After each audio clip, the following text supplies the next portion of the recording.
There are many benefits from the wall, as history tells, from not only the Great Wall of China, but Hadrian's Wall in the UK.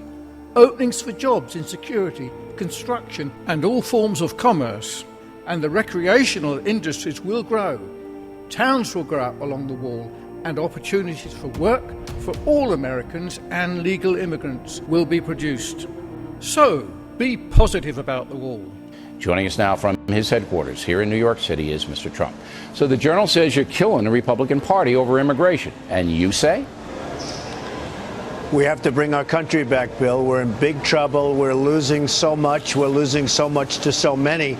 And we have to bring our country back. We have at least 11 million illegals in the country. Not only the jobs they're taking, but everything else. And you know about the crime wave, because I think probably nobody has covered the crime wave better than you.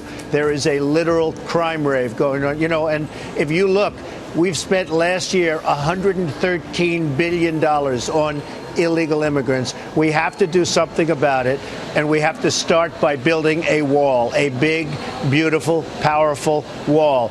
It can have a gate, it can have a door. We'll let people in legally, but we have to stop what's happening to our country, because we're losing our country. Now, I want to advance the dialogue here. The strongest part of your immigration plan, in my opinion, is the wall.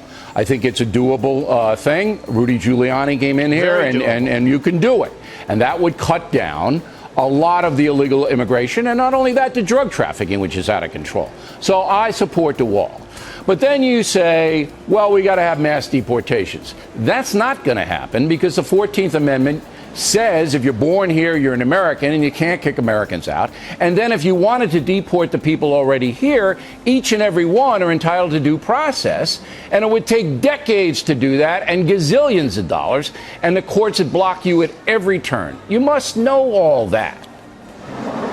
Bill, I think you're wrong about the 14th Amendment, and frankly, the whole thing with anchor babies and the concept of anchor babies, I don't think you're right about that. I think can it's quote going to it. be You want me to quote you the amendment? If you're born here, you're an American. Period.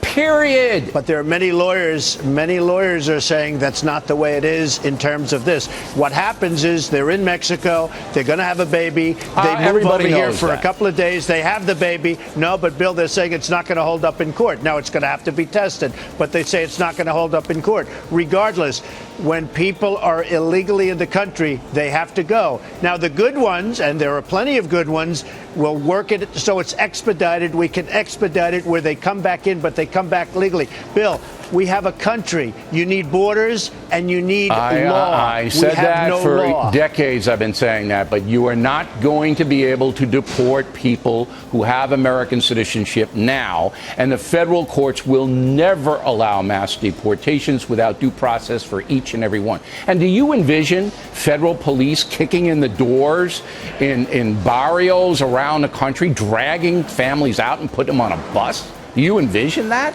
Bill, I don't think they have American citizenship. And if you speak to some very, very good lawyers, and I know some would disagree, but many of them agree with me, you're going to find they do not have American citizenship. We have to start a process where we take back our country. Our country is going to hell. We have to start a process, Bill, where we take back our country. Now, there is a way to do it, and that is to try to get the Constitution amended. Do you know how to do that? It's a long process, and I think it would take too long. I'd much rather find out whether or not anchor babies are actually citizens. All right, because you can a lot test of it. people Why don't you test it out? Donald Trump is the man. How can you trust any person or government who does not support Christian values and beliefs? Donald Trump has got it right when he opposes political correctness. He says things as they are. We also need someone like this in the UK. Now, for you wishing to understand what Christianity is, you can get my book, Converted on LSD Trip, that tells of my conversion from crime to Christianity, or Borstal Boys, specially written for prison inmates. I tell how I turned my back on crime to follow Christ back in the 60s. I learned to read, educated myself, understood the meaning of life, went on to higher education, became a Baptist minister and a lecturer in electronics for over 20 years in colleges of further and higher education. Go to Amazon.com or Amazon.co.uk and read all about it, and get your copy now. I have no problem in giving Donald Trump my support.